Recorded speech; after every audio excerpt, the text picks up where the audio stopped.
I mean, and we often only see the glamorous side of your life, but I bet there's a lot of hard work going into what you're doing and a lot of challenges as well as a singer. Alison Krauss has always been known as one of the most quiet, private, and controlled figures in modern music. A woman whose soft voice and calm presence made her famous not for drama, but for grace, discipline, and emotional honesty. From the outside, her life looks steady and peaceful, built on beautiful songs, careful performances, and a career that grew slowly and naturally over many years. Yet behind that calm image was a person shaped from childhood by rules, routine, and a deep need for order.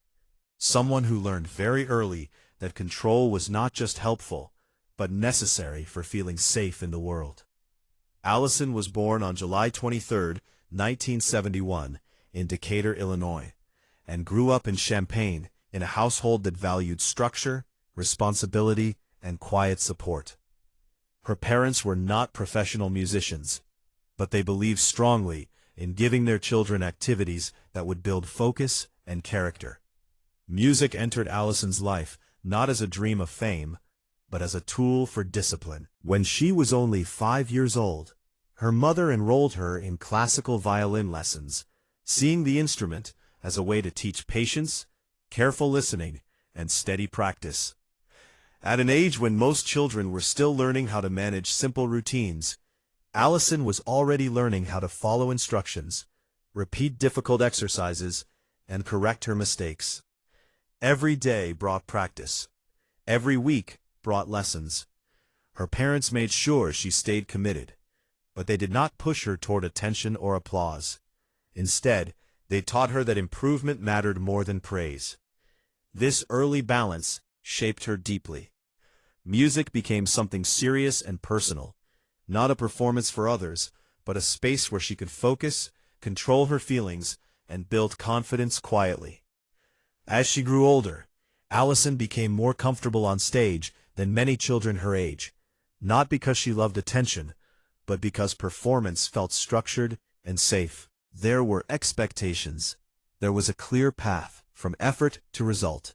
This way of thinking stayed with her as she discovered bluegrass music later in childhood, when her family took her to local fiddle contests and small festivals. Bluegrass was different from classical training. It was more relaxed, more social, and more emotional.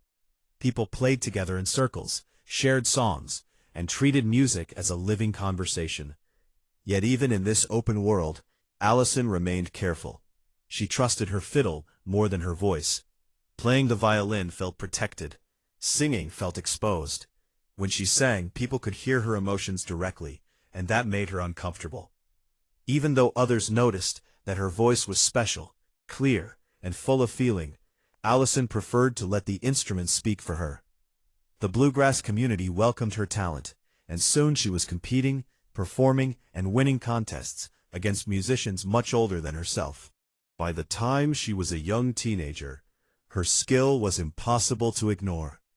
At just 14 years old, she recorded her first album, balancing studio work with school, homework, and family life. While other children spent weekends with friends, Alison often spent them traveling to shows or practicing for performances. She lived a double life, one part normal student, the other part working musician. This taught her responsibility early. She learned how to meet deadlines, take criticism seriously, and present herself professionally, even when she was still emotionally a child. People began calling her a prodigy, a word that carried both praise and pressure. Being seen as extraordinary meant that mistakes felt larger, and expectations felt heavier. Alison responded by becoming more careful, more self-critical, and more focused on perfection. She did not rebel or complain. Instead, she turned inward, using control as a way to manage stress. As her teenage years turned into adulthood, her music matured into a sound that was unmistakably hers. Quiet, clean, emotional without being dramatic. While many young performers tried to impress with volume or showmanship, Alison did the opposite. She held back. She chose precision over flash, tone over speed, feeling over noise. This approach earned her respect in traditional bluegrass circles and slowly drew in listeners from outside the genre who were touched by the honesty in her music. Her band, Union Station, grew into a close musical family built on trust, discipline, and shared standards. Even though she was young, Alison became the leader, not through force or ego, but through example. She expected preparation. She expected care. She believed that music deserved full attention and respect. This same approach shaped her personal life. By the time she reached adulthood, Alison was a woman who valued privacy above almost everything else. She did not share her feelings easily. She did not enjoy conflict. She did not seek public attention for her personal experiences. Where others might talk, she would reflect. Where others might argue, she would withdraw. To many people, this made her seem mysterious or distant, but in truth it was simply how she had learned to protect herself. Control, for Alison, was not about power over others. It was about keeping her inner world stable. When she entered a serious relationship, and later marriage, she did so quietly, without headlines or public displays. There were no interviews about love, no dramatic announcements, no attempts to turn her private life into part of her public image. To fans, it seemed that her life outside of music remained as calm and steady as her stage presence. But those who understood her personality knew something important. Alison did not process emotional pain in loud or visible ways. She did not express anger openly. She did not talk through problems in public. When something felt wrong, she carried it inside. She reflected on it alone. She weighed it carefully against her values. And if she reached the conclusion that something was broken at its core, she did not try to patch it with noise or drama. She made quiet decisions and moved forward. This pattern formed in childhood through years of discipline, perfectionism, and emotional restraint would later shape the most personal turning point of her life.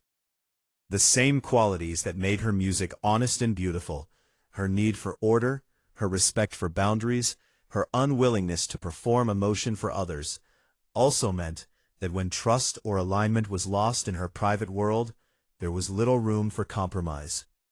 Alison was not someone who lived in emotional chaos. She believed in clarity.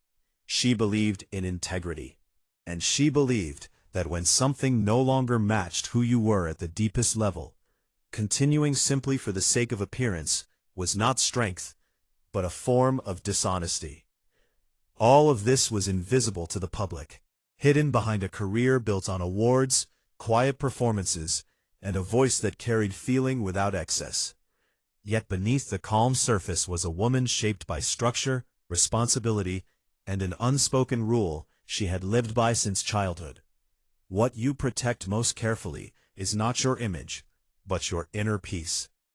As Alison Krauss moved further into adulthood, her life appeared stable from the outside, built on careful routines, long tours, and a deep connection to her music. Her career continued to grow, bringing her wider recognition, major awards, and opportunities beyond the bluegrass world, yet she remained the same quiet figure she had always been. Fame did not change her habits. She avoided interviews about her personal life. She focused on preparation, balance, and control. When she entered into a serious relationship, and later marriage, she did so with the same mindset that guided everything else in her life. Slowly, thoughtfully, and without public display. To fans and observers, there was little to see. There were no red carpets filled with personal stories, no dramatic statements about love, no effort to build a public image as a couple. Alison's private world stayed behind closed doors, exactly where she wanted it. For someone who had spent her childhood learning that discipline created safety, a relationship was not something she entered lightly. It was not an escape from her work, but something she believed should fit into the ordered life she had built. She valued loyalty, emotional honesty, and respect for boundaries. Yet relationships are not systems that can be controlled, like music. They involve two people with different needs, different ways of expressing emotion, and different expectations of closeness. Alison had learned to manage stress by turning inward, by becoming more careful, more reserved, and more focused on internal control. When problems arose, she did not argue loudly or seek outside advice. She reflected quietly. She measured situations against her values. She asked herself whether something still felt right at its core. In many relationships, conflict is expressed openly. People raise their voices, explain their feelings, try to negotiate, and work through disagreements together. For Alison, this kind of emotional exposure was difficult. She did not easily share pain or frustration. What felt natural to others, talking through problems, expressing hurt, asking for reassurance, felt risky to her. Her instinct was to protect herself by becoming more inward, more silent, more controlled. This did not mean she did not care. In fact, it often meant the opposite. She cared deeply, but she had never learned how to express emotional struggle without feeling vulnerable in a way that made her uncomfortable. Over time, this difference in emotional style can create distance between two people, even when there is no obvious conflict on the surface. To the outside world, everything may appear calm, but inside the relationship, important needs can remain unspoken. For Alison, silence was not avoidance in her own mind, it was reflection. But to a partner, silence can feel like withdrawal. As her career continued to demand long periods of travel, rehearsals, and recording, the balance between her professional and personal life became harder to maintain. Music was not just her job, it was her identity. It was also the place where she felt most safe and understood. In moments of uncertainty or stress, she returned to what she knew best: preparation, structure, and emotional restraint. Yet, a marriage requires emotional openness, compromise, and shared vulnerability. When differences in communication style grow, they do not always show themselves in loud arguments. Sometimes they appear as quiet distance, small misunderstandings, or moments when one person feels unseen, while the other feels overwhelmed. For someone like Alison, who believed deeply in integrity and alignment, these subtle shifts carried great weight. She did not see relationships as something to maintain through appearance alone. If something no longer felt emotionally honest, she did not want to perform stability for the sake of others. At some point, something happened that changed how she viewed the relationship. It was not a public event. There were no headlines, no dramatic accusations, no scenes played out in front of cameras. Whatever occurred was deeply personal, meaningful not because of how it looked to others, but because of what it represented to her. For Alison, it was not just about a single moment. It was about what that moment revealed. It showed her that something essential, trust, understanding, or alignment, was no longer where it needed to be. For many people, such realizations lead to long periods of uncertainty. They question themselves, hope things will change, or try to hold on despite their doubts. But Alison had been shaped by a lifetime of discipline and self-reflection. She did not rush decisions, but when she reached them, they were clear. She did not believe in living in emotional contradiction. Just as she would not release music that did not meet her standards, she would not continue in a personal situation that no longer felt true to who she was. To outsiders, the speed of what followed seemed surprising. There was no long public struggle, no drawn-out process filled with speculation. Instead, the decision was made quietly and firmly. For someone who had built her life around control and clarity, this was not an impulsive act. It was the result of deep internal consideration. In her world, once a line had been crossed at the level of values and emotional truth, there was no benefit in pretending everything was fine. Ending the marriage was not about anger or punishment. It was about self-respect and emotional honesty. Alison did not seek sympathy. nor did she attempt to explain herself publicly. She did not assign blame in interviews or use her platform to tell her side of the story. This silence was not avoidance, it was consistency. She had always believed that the most important parts of life should be lived privately, without performance. To many people, especially in a culture that expects public figures to share every detail, this kind of quiet decision-making can be difficult to understand. But for Alison, it was the only way she knew how to protect her inner world. The moment that led to the divorce did not feel like a sudden break from her identity. It felt like a continuation of the values she had lived by since childhood: discipline, integrity, and respect for emotional boundaries. She did not see staying in a situation that no longer felt aligned as strength. To her, true strength was knowing when something was no longer right, and having the courage to step away, even if it meant facing change, uncertainty, and solitude. The public never saw the emotional weight of that decision. They saw only the quiet fact that the marriage had ended. But beneath that simple outcome was a deeply personal process, shaped by years of self-control, perfectionism, and a belief that one's inner peace is worth protecting, even at great personal cost. In choosing to leave, Alison was not rejecting love. She was honoring the version of herself she had always been, a woman who valued truth over appearance, clarity over comfort, and emotional integrity over silence that no longer served her. The decision did not erase the past or the meaning of the relationship, but it marked a turning point in how she chose to live her life going forward. It was not a story of public drama, but of quiet resolve, a moment where the same discipline that shaped her music guided the most personal choice she would ever make. After the divorce, Alison Krauss did not change her public behavior, nor did she suddenly speak more openly about her personal life. There were no emotional interviews, no long explanations, no public attempts to shape how the story would be understood. To many people, this silence felt unusual in a world where public figures often share every detail of their private struggles. But for Alison, this was not something new.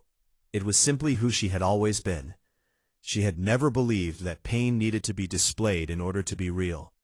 She had never believed that healing required an audience. Instead, she returned to what had always given her stability: her music, her routines, and her quiet inner discipline. If the divorce changed her, it did so in ways that were subtle rather than dramatic. She did not withdraw from the world, but she became even more careful about how she gave herself emotionally. The same boundaries that had guided her through childhood, fame, and success became even more important. For someone who had built her identity on control and integrity, the experience reinforced what she already believed: that emotional truth mattered more than public comfort, and that living in alignment with one's values was more important than maintaining an image. In the years that followed, listeners began to notice something different in her music, though it was never something she spoke about directly. Her voice remained calm, clear, and controlled, but there was a deeper stillness in her delivery, a sense of quiet understanding beneath the surface of the songs. She did not suddenly become more dramatic or expressive in a visible way. Instead, her music seemed to carry an even greater weight of reflection. Songs about loss, distance, and emotional honesty felt more personal, even if she never said they were connected to her own experiences. For Alison, music had always been the safest place to communicate what she could not easily say in words. The fiddle had been her voice when she was a child who felt exposed by singing. Later, music became the space where emotion could exist without explanation. After the divorce, this remained true. She did not use her art to tell her story directly, but the depth of feeling in her performances suggested a woman who had lived through something that reshaped her understanding of herself. Professionally, her career continued with the same level of care and excellence that had always defined it. She toured, recorded, and collaborated with other artists, earning continued respect across genres. Yet her relationship to success seemed even more grounded than before. Awards, recognition, and public praise had never been her main focus, but now they felt even less central to who she was.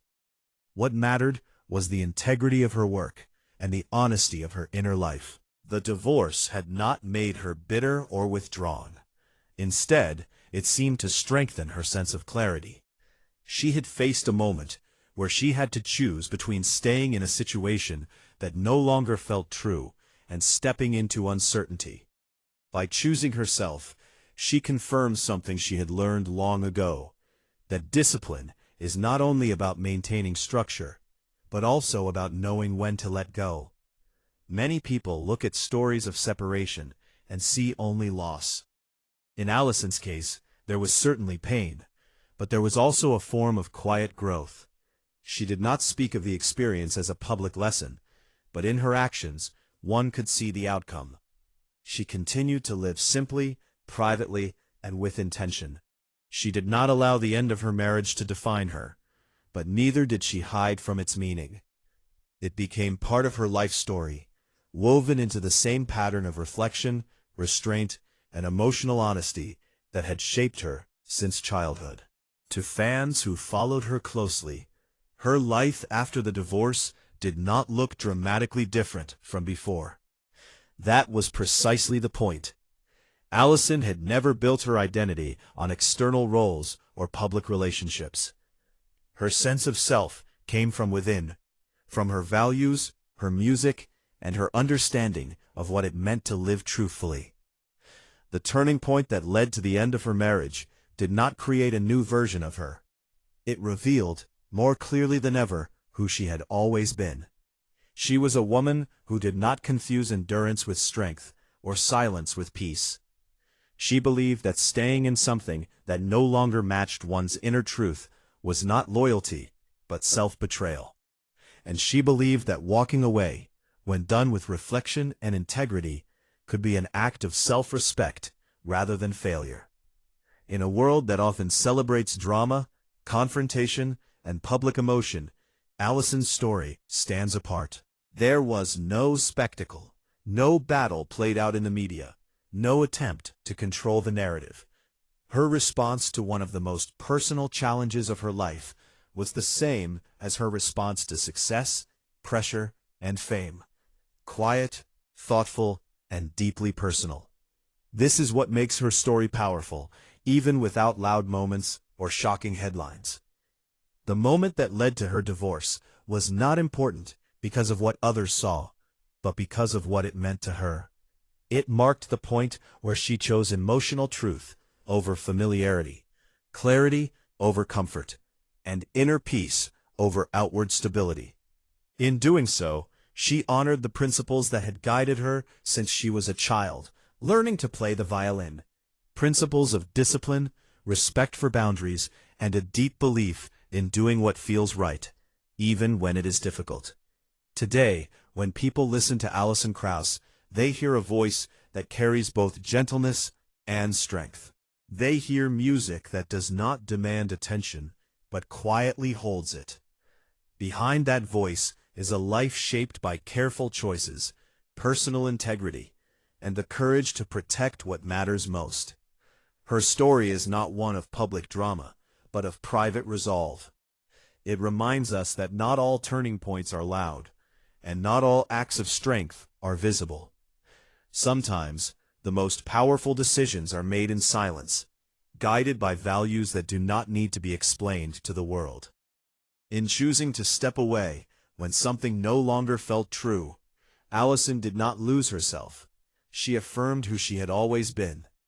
And in doing so, she continued to live and create with the same quiet honesty that has defined her music and her life from the very beginning.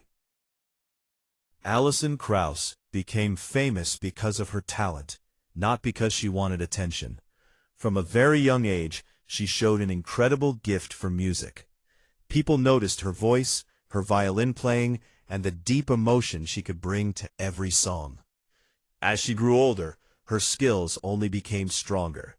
Awards followed, one after another, and her albums reached people far beyond the world of bluegrass music. Soon, she was performing on big stages, working with artists from different styles, and gaining fans who had never listened to her kind of music before. Yet through all of this success, Alison remained the same quiet, gentle person she had always been. She did not chase the spotlight. She did not enjoy being the center of attention.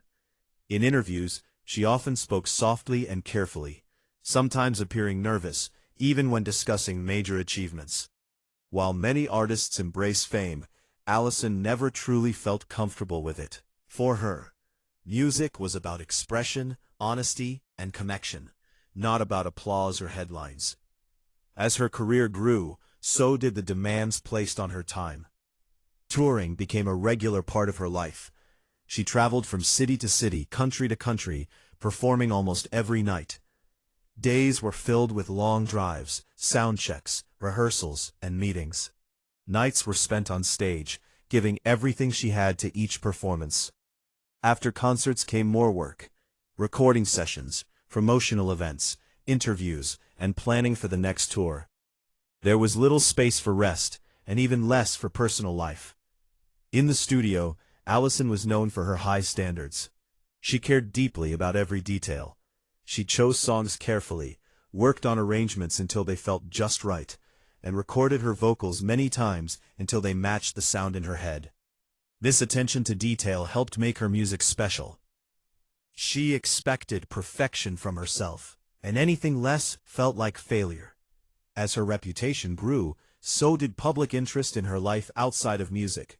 Fans wanted to know about her relationships, her family, and how she handled success. But Alison gave very little away. She rarely spoke about her private life, and when asked, she often redirected the conversation back to her work. This was not because she had something to hide, but because she believed some parts of life should remain personal. Fame in her eyes did not mean giving up every piece of herself. In fact, the more visible she became, the more she tried to protect what was still her own. While the world saw awards and standing ovations, Alison experienced a different reality behind the scenes. The constant travel was exhausting. Singing night after night placed a heavy strain on her voice. Even a small cold or a minor vocal issue became a serious concern because her career depended on her ability to perform. Physical tiredness became normal, and emotional exhaustion followed. Success brought opportunities, but it also brought isolation. Time alone in hotel rooms, long hours away from home, and the pressure to always perform at her best created a quiet loneliness. Alison rarely complained. She carried herself with discipline and professionalism, but the stress was always present. Fame did not make her life easier. In many ways, it made it more complicated.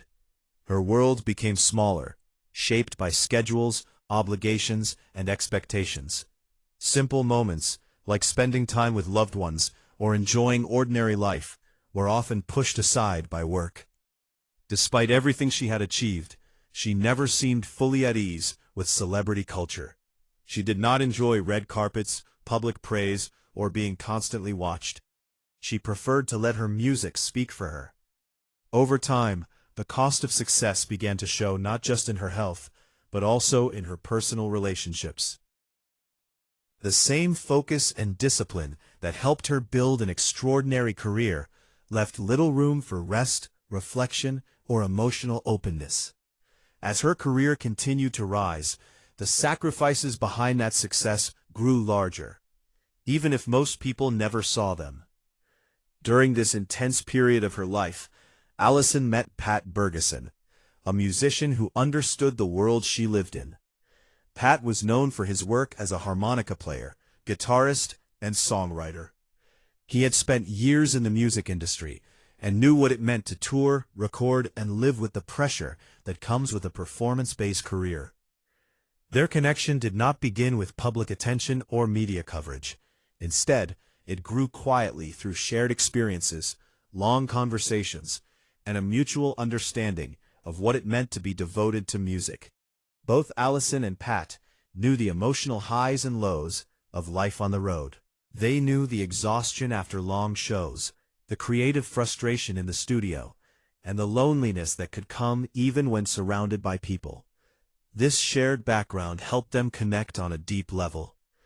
Their relationship was never placed in the public eye. There were no magazine interviews, no staged photographs, and no public announcements. Friends and close colleagues knew about them, but the world at large did not.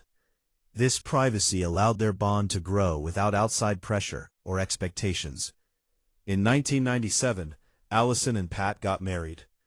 At that time, Alison's career was already moving at full speed. She was releasing successful albums, winning awards, and touring constantly. Marriage did not slow her professional life. Instead, it required careful balancing. Weeks in the studio could turn into months on the road.